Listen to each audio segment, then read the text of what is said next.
The Oil Sands Pathways to Net Zero Initiative is a group of companies coming together, Imperial, Suncor, CNRL, Cenovus, and MEG, working to help achieve one of Canada's greatest challenges, and that is to help Canada reach its net zero ambitions and recognize that, each of us has something to offer. We're looking at a huge challenge of becoming net zero globally by 2050. We as oil sands companies recognize that we're big emitters right now. We have been making really big progress, but we needed to collaborate with ourselves and with governments to really achieve this challenge. We are right now looking at a number of different routes and methods of reducing our GHG emissions, and the first project that really is coming out for us is a carbon capture, utilization, and sequestration project, or CCUS, a trunk line pipeline that would actually capture CO2 at our facilities in the oil sands, move it to a central sequestration area where we could sequester it in underground geological reservoirs. This will be the world's largest carbon capture and storage facility in terms of breadth, as well as the amount of CO2 that's actually going to be captured in this trunk line. People wonder, are we actually committed to the journey of achieving net zero greenhouse gas emissions from the oil sands industry by 2050? And the answer to that for sure is yes.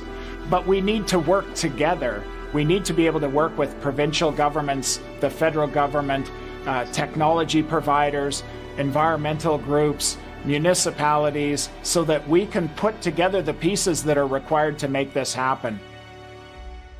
When we look another 20, 30 years down the road, we're going to see a society that has adapted to different forms of energy.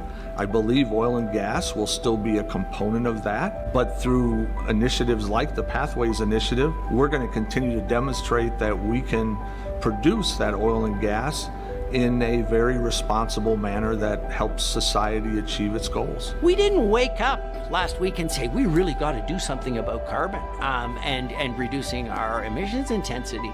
This is something we've been working on for a long time.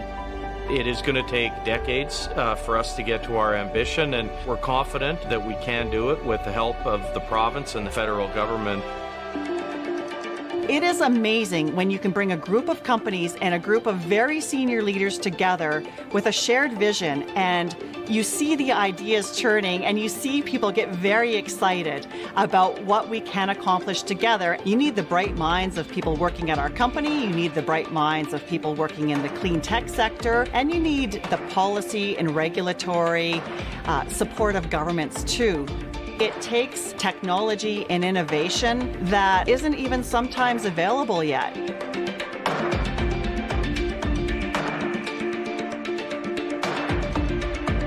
We're talking about things like development of existing and emerging technologies such as CCUS.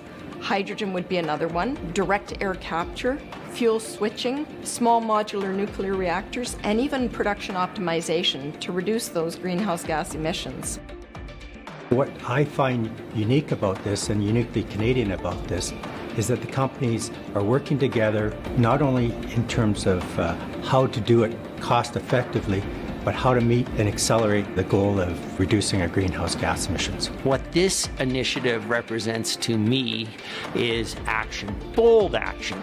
I think this is the great opportunity for Canada because we have such great values that we can take to the globe. The goal of net zero emissions by 2050 is Canada's goal. It is the globe's goal. It is absolutely the Pathways Vision goal.